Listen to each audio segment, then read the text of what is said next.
بۆچی هەڵبوسی بە هەزرێکی شۆڤێنی پەلاماری پێشمەرگا داد پەلاماری هەرێمی کوردستانە دا چەند پرسە گفتوگۆکەی لەگەڵ بەڕێز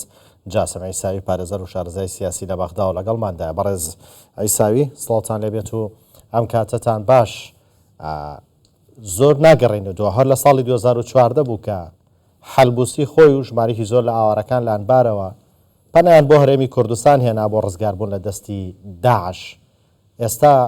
هەڵبوسی بۆەوە پەلاماری پێشمەرگە و هەرێمی کوردستانەدا پێشمەرگە دەرگای بۆ کردەوە بۆی ڕزگاری بێت.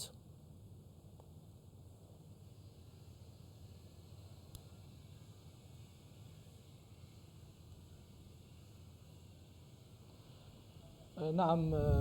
كما أسلفت أن تصريح بەڵێ وەکو ئاماژەتان پێ کرد بەڕاستی لێدوانەکەی محەممەد هەڵبوسی جگە لە خودی هەڵوێستەکە خەڵکی عراق بە توندی ئەو هەڵوێستیان ڕەت کردوێتەوە بە تایبەتی سوننەکان. ئەم لێدوانەی محەممەد هەڵبوسی هۆکارەکەی بەڕاستی بۆ نابەرپرسیارەتی دەگەڕێتەوە و شەقامی ئەنبار و سونی بە هیچ شێوەیەک بەرپرسیانی لەو هەڵوێستەی هەڵبوسیەوە ڕای کەسی خۆیەتی تەنانەت شەپۆلێکی تووڕەیی جەماوەریش بەرامبەر بە لێدوانەی هەڵبوسی هەیە وەکو گوتم. بەڵام گرنگەوە بزانین دوور و نزیک ئەم لێدوانە هیچ پەیوەندی بە ئەنبارەکانەوە نییە. تەنانەت یەکێک لە شێخی عەشیرەتەکانی ئەنبار چووەتە لای هەڵبوسی و ئەمەی سەرکۆنە کردووە کە لێدوانێکی لەو شێوەی دەرکردووە. ئێمە دژی ئەوە نین کە سوپای عراقی یاخود هێزی پێشمەرگە پرچەک بکرێن. 2000 هێزی پێشمەرگە هێزێکی دەستوریە بە گوێری دەستوری عراق بوونی یاساییان سەلمێنراوە و بەرگری لە مافەکانی هەرێمی کوردستان و گەلی کوردستان دەکەن قوربانیان داوە. هێزی پێشمەرگە بەرگریان لە عراق کردووە وەکو چۆن بەرگریان لە کوردستان کردووە. دەیان هەڵوێستیان هەیە پێویستە پێشمەرگە پرچەک بکرێ وەکو سوپای عراق. ئەمە بە هیچ شێوەیەک پێچەوانەی بەرژەوەندی سوپای عراقی نییە. بە پێچەوانەوە حکوومەتی هەرێمی کوردستان خەڵکی هەرێمی کوردستان دژی پرچەکردنی سوپای عراقی نییە، بەڵکو هەمووی بۆ پاراستنی عراق و سەروەری عراقە. هەمویان وەکو قەلغانی پاراستنی عراقوان و بەرگری لە سەروەری عراق دەکەن. لێدوانەکەی بەڕێز محەممەد هەڵبوسیش بەڕاستی شەپۆلێکی ڕەتکردنەوە و سەرکۆنەی شەقامی عراقی بەگشتی بەخۆ لەگەڵ خۆی دەهێناوە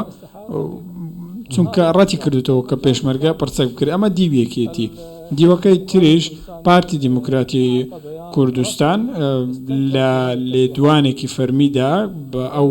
لێدوانەی هەڵبوسیان ڕەت کردوتەوە چونکە ئەمە هەڵوێستێکی نابەرپرسیارانەیە و سەرسوڕمانی خۆشیان لەو پرسە دەربڕیوە چونکە هەرێمی کوردستان و پارتی دیموکراتی کوردستان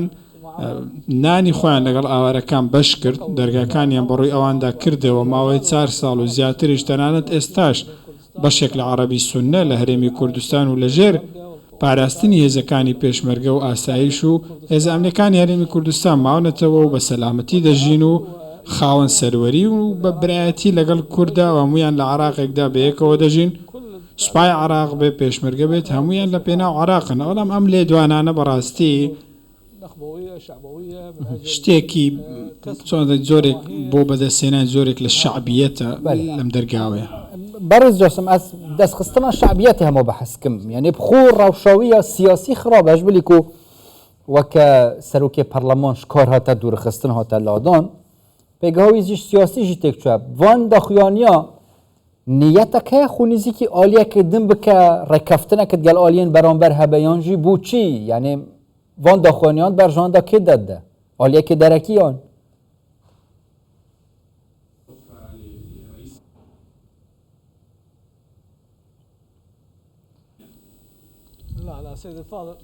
من پێم وایە ئەم لێدوانە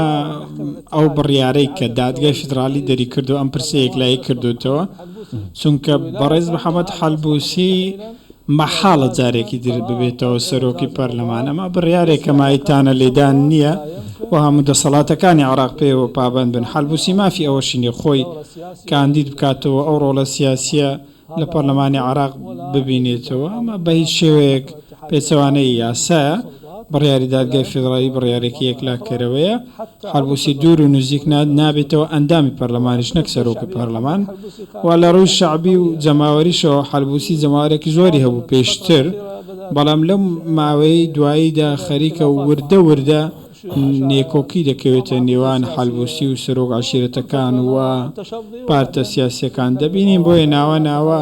پەرتەوازە دەبێت و کارتەکانی کۆ دەکاتەوە بەڵام ئەو دوا بڕیارەی کە دەری کردووە و ئاخود ئەو لێدوانێکی نابەرپرسیارانەیە چونکە ئەو گوتوێتی کە پڕچەکردنی پێشمەرگە کارێکی دەستوری نییە لە کاتێکدا ئەرکی هێزی پێشمەرگە پاراستنی کوردستانە و هێزێکی دەستورین و بەشێکن لە هێز ئەمنیەکانی عێراق و بەدڵنیاییەوە ئەم گوتارەی بەڕێز محەممەد حەلبوسی پێشوازی لێ نەکراوە نە لە ئەنبار نە لە عێراقیش و نە لەلایەن لایەنە سیاسیەکانیشەوە زۆربەی عەشیرەتەکانی ئەنباریش دژی ئەم قسەی حەلبوسی ڕاگەیەنراویان هەبووە و هەرگیز لێدوانێکی لەو شێوەیەش قبول ناکەن کە سەرۆکی پێشووتری پەرلەمان ئەم لێدوانە بدات. بەڕێز عیساوی دەتانوانە لە عێراقدا زۆر سیاسی گەورەتر لە تەمەنە لە حەلبوسی گەورەتر بە ئەزمونتر پلەی باڵا و بەرزتر لە ڕووی سیاسیەوە لە عێراقدا دژایەتی کوردی و کوردستان و هەرێمی کوردستان و پێشمەرگیان کرد ئێستا کەس نازانێت لە کوێن و چکارن ئەگەر کاڵفامی سیاسی حەلبوسی نەبێ بۆ دەرسی لەو سیاسیانی پێش خۆی وەرنەگرتووە کە ناتوانێت بەمە ببێ بە هیچ لانی کەم کورد پەرلەمانتاریە لە پەرلەمانی عێراق کە نایهڵەن جارێکی تر لەسەر کورسی پەرلەمان دانیشێتەوە.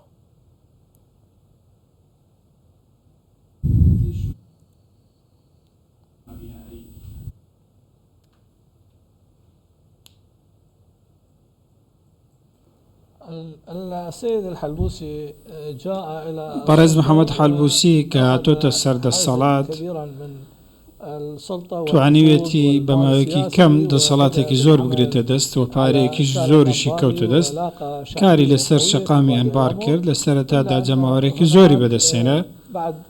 بەڵام دوای ماوەیەکی کەم خەریک بوو باوەڕی بە تاکڕەوی لە بڕیاری سیاسی و دیکتاتۆریەت دەکرد تەنانەت بڕیارە ئەمنیەکانیشی بە تاکڕەوی دەردەکرد ئەمە دوور بوو لە هەموو جۆرە شورایەک لەگەڵ لایەنە سیاسیەکانی دیکە 2000 ئەم کاری بەڕێز محەممەد حەلبوسی کارێکی خراپ بوو پێکاتەکانی دیکە لایەنە سیاسیەکانی دیکە بە کارێکی باش لێکیان نەدایەوە چونکە ئەو وای کرد 2000 هەندێک لایەنی سیاسی و کەسایەتی بەبوونی حەلبوسی ئاسوودە نەبن و وردە لەمەوە لایەنی جەماوەریشی ڕووی لە داڕمان کرد تەنانەت ئەمە کاریگەری لەسەر پەیوەندیەکانی خۆی و پارتەکەشی لەگەڵ پارتە سیاسیەکانی دیکە هەبوون 2000 بینیمان چۆن پەرلەمان کاتێک دادگای فێدراڵی بڕیاریدا لە پەرلەمان دوور بخرێتەوە هەوڵیدا لەو ماوەیە پەیوەندێکی باش بنیاد بنێتەوە لە ئەنبار و لەگەڵ شێخەکان خەڵک زۆرێک لە هاوسۆزی لەگەڵ ئەودا هەبوو ویستیان لە دەوری کۆ ببنەوە بەڵام هەر لەو ماوەکەمەیەدا وردە خەریکە لە ڕووی جەماوەریەوە دادەڕمێت و ئەو دەوروبەرەی کە هەشی بوون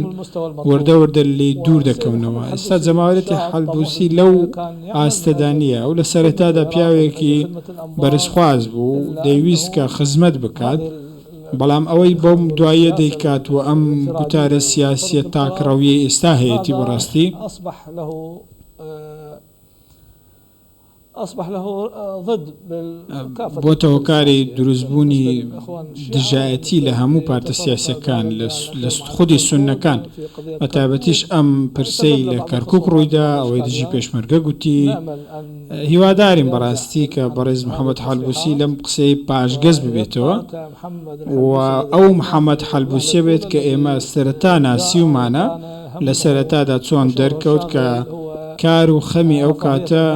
باشترکردنی ژیانی خەڵکی ئەنبار و عێراق بەگشتی بوو و هەوڵیدا استراتیژەتی ئاوادانکردنەوە لە هەرێمی کوردستانەوە بگوازێتەوە عێراق هیوادارین بگەڕێتەوە و ببێتەوە بەو حەلبوسیای کە بەو شێوازە ناسیومانە چونکە هۆکاری جەماوەری بوونی بۆ ئەم سیاسەتە دەگۆڕێتەوە بەڵام ئەم جۆرە پێکدادانە سیاسیان و ئەم لێدوانانە و با بڵێن هێرشکردنە سەرمافەکانی پێشمەرگە هێزی پێشمەرگەی تێکۆشەر کە چەندین ساڵە بە ئاشکرا خەبات و بەرخودانیان لە دژی ڕژێم کردووە و لە دوای ساڵی 1991ەوە لە بوون بە هێزێکی دیموکراتی دەستوری یاسایی بە تایبەتی ئەو کاتێک کە سەرۆک بارزانی ڕاگەنراوەکەی لە کۆی ڕاگەیاند و لە دوای ئەوەش لە دوای کۆنفرانسی کۆیە لەو خەباتە و بەرخودانە بوون بە هێزێکی دیموکراتی و یاسایی و دەستوری لە دوای ساڵی 2003 بەشداریان لە پرۆسەی سیاسی کردووە بە شێوەیەکی کارا جگە لەوەش خاوەنی قورسایی خۆیانن و شوێنپەنجەیان لەسەر سەقامگیربوونی ئاسایشی عێراق بە گشتی دیارە و لە پەیوەندیان لەگەڵ وڵاتانی دەوروبەر لەگەڵ پارتە سیاسیەکان و هەرێمی کوردستانیش لە سایه ئەواندا ئێستا سەقامگیرترە. گەلک سوپاس بەڕێز جاسم عیساوی پارێزەر و شارەزای سیاسی واکە ڕاستەخۆش بەغداد گەلمەوە سوپاس سوپاس. وهناك وفد يرغب سيد الفاضل بس تعليق وهناك وفد عشائري من شيوخ ووجهاء الأنبار يرغبون شيخەکانی ئەنبار دەیانەوێت کە لە نزیکەوە سەرۆک بارزانی ببینن بۆ ئەوەی دژی ئەو هەڵوێستی هەڵبووسی هەڵوێستی هاوسۆزی خۆیان بگەن. دەرگای کوردستانê ji bo nizîkbûnê ji bo danûstanê ji bo pôşkirina peywendiyên vekiriye gelek spas sîn gelme dabûn ji me.